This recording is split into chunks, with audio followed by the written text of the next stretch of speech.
I'm holding the oxygen sensor from my 1990 190 E2.6. Replacing an oxygen sensor, or what we normally call an O2 sensor, is not a difficult job. This is something that you can do yourself with just a few tools. And like you see here, I've chosen to do it on the ground so that you can see it's possible to do it without a lift. The trick in doing this is finding an inexpensive replacement. This is what the factory OE unit looks like. And if you go to a parts store and try to find, or go to a, should I say, a Mercedes dealer and try to find the OE replacement, it can well cost you over $100 just for this sensor.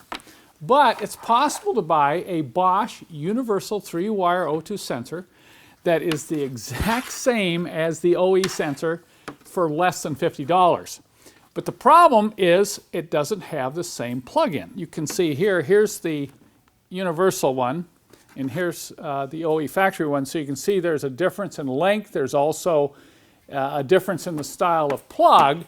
So in order to do this and save yourself a little money, you will have to cut the wires and splice them in. The procedure is basically, remove the front carpet, jack the car up, get underneath, and remove the O2 sensor from the exhaust pipe.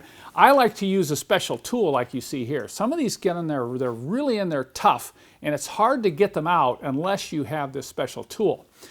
Once you get the O2 sensor out, you bring it on the bench, you cut the wires to the same length, you splice it together, and you reinstall it, put the carpet back in, and lower the car, you're on your way. So what could be easier than that? And you may be saying, well, Kent, why should I replace an O2 sensor anyway? This is a critical part for your fuel injection system. It sends its feedback to the computer and it controls the mixture. And if this is not operating properly, you can be burning excess fuel, your engine can be running rough. So there's a lot of different reasons why you would want to replace this. You could be thinking, well, is there a way to test it? Yes, there is. I'm not going to go into that in this video. But what I've discovered that when these cars get over 20 years old, often they're running around just like this car with the original O2 sensor, and it's just better to replace it, especially if you can get one for $50.